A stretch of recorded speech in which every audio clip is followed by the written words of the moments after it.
Okay, next our chief guest and judge of the finals, a great genius, a versatile personality, and a great inspiration to me and all of us. So Dr. Seetharaman sir, CEO of Doha Bank, will be addressing us.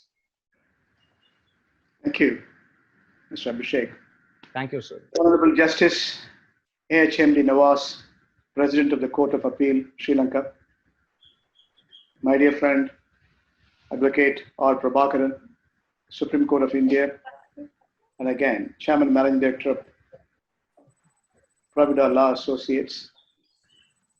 National Castro Virtual Indian Parliament 2020 has been a great source of innovation and inspiration for the new generations. It's an extraordinary attempt, and I compliment the 591 numbers which you mentioned, Abhishek. Thank you, sir. Stupendous task, and you have done it meticulously, and the turnout has been extraordinary. The Justice has already spelled out with so much passion. I think the effort needs to be respected, and everyone has performed well. It is very difficult to differentiate, and the scorecard, when I was tailoring,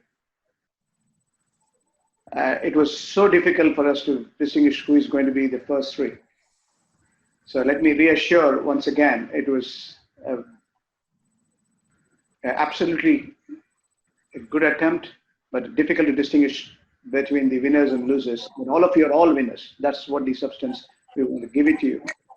And the criteria which have been mentioned, the substance in terms of content, and again, the oratory skills, the body language, the expressions, again, solution provision, and the time management, and the way it has been articulated has been extraordinary. So thank you. You all have exhibited great talents, and better days yet to come. Coming to the concept which has been mentioned, Abhishek asked me to speak for 5 to 7 minutes. Let me comprehend. We live in a changing world, extraordinary set of changes and challenges we are going through. We have lost almost 600,000 people in global terms. We have over 13 million people have been infected. We had extraordinary set of risk and governance we are going through in terms of global framework, economic risk, social risk, human risk, environmental risk. We have recognized it in an interconnected, interdependent world.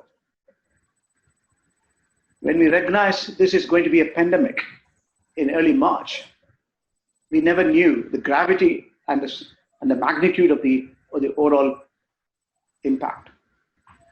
International Monetary Fund came with a clear forecast last year when I was in Washington. Nearly 3.7% should be the global growth last year, October.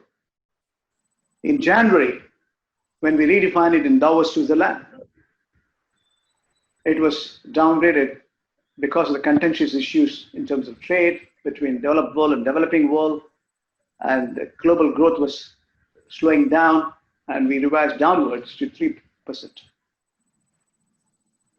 When we recognized this pandemic, IMF has to spell it out in April in a spring meeting in Washington again through virtual meeting that is going to be not more than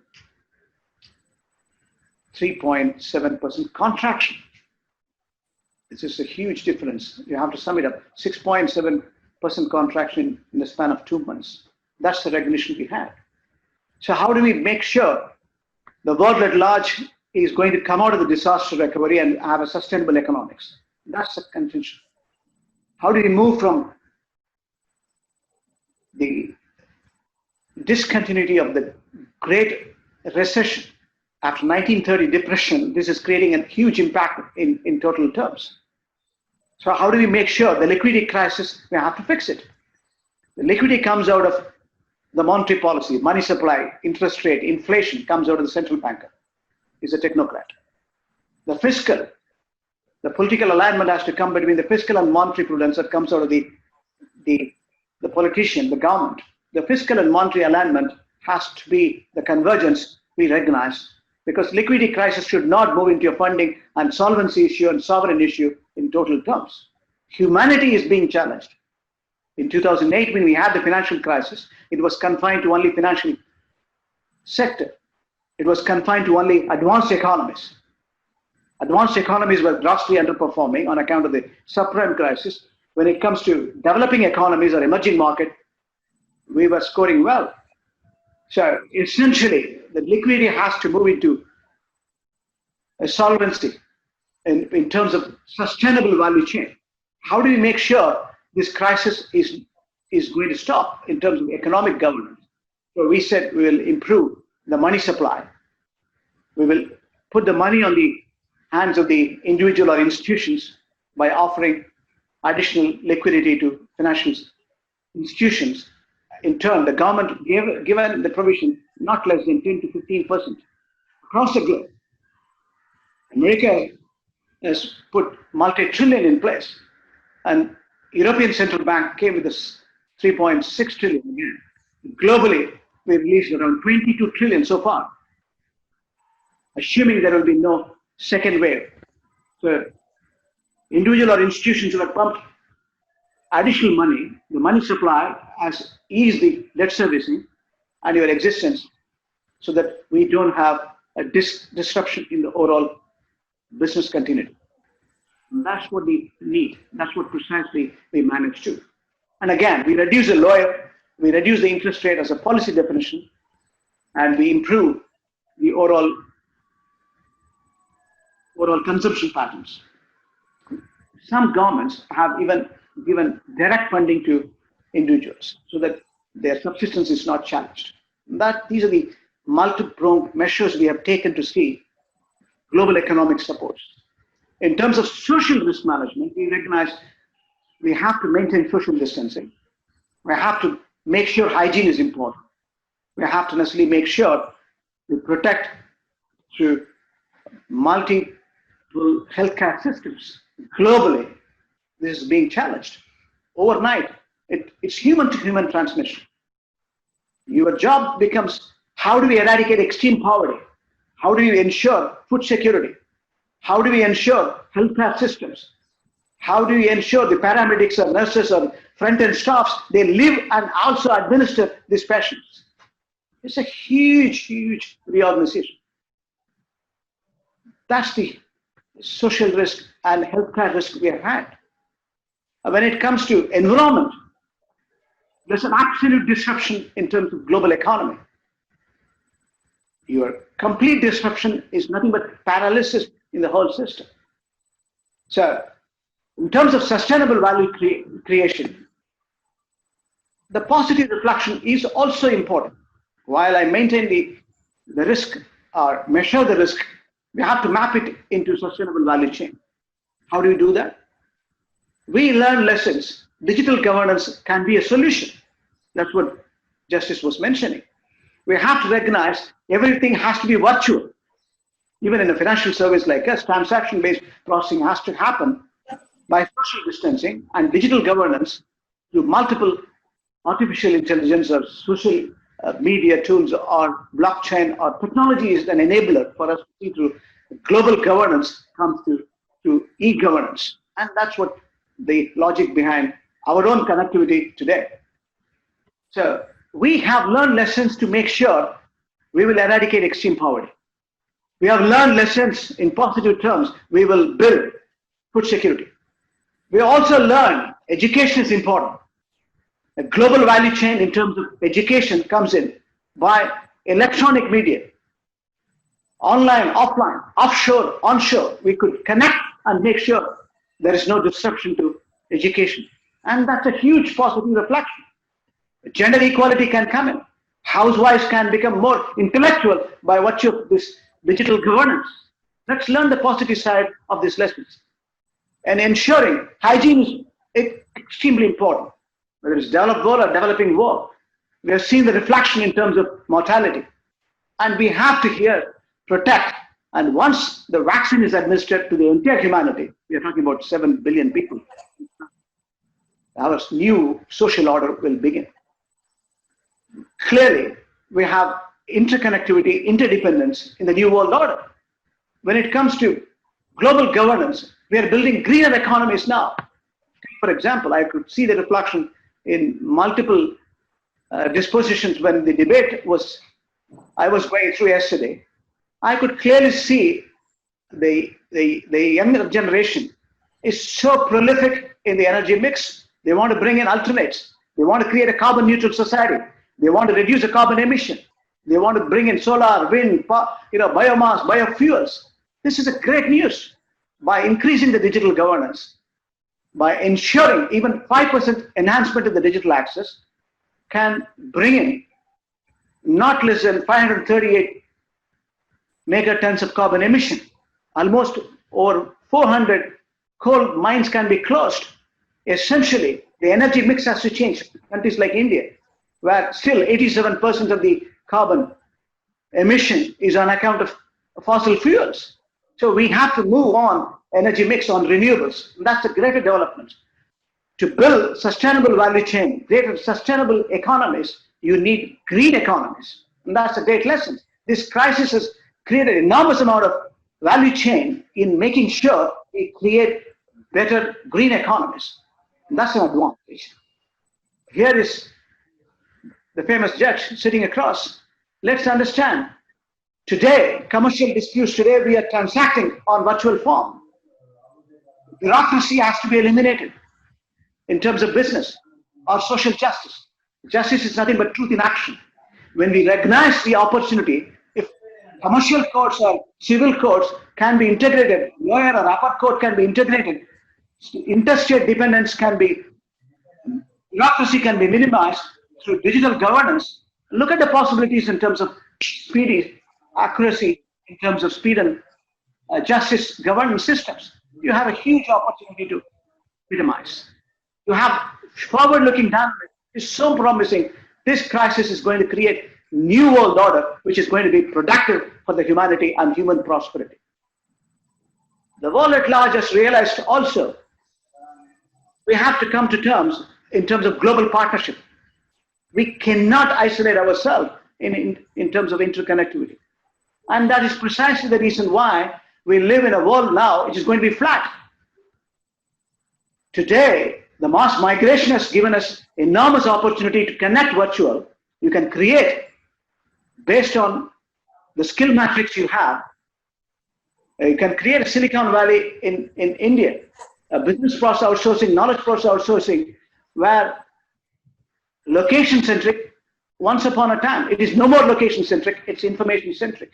Interconnectivity can create value chains, which is redefining the world from round to flat. So your job descriptions becomes more prolific, your skill matrix becomes more prolific, wherever you are, whichever be the country you belong to, whichever be the caste, creed, race, or religion you belong to, you will be priced uniformly. If you go to Starbucks cafe in New York, the price is comparable to when you have a Starbucks in Chennai or even Mumbai or Barcelona or Bangladesh. So uniformity comes in when it comes to social justice.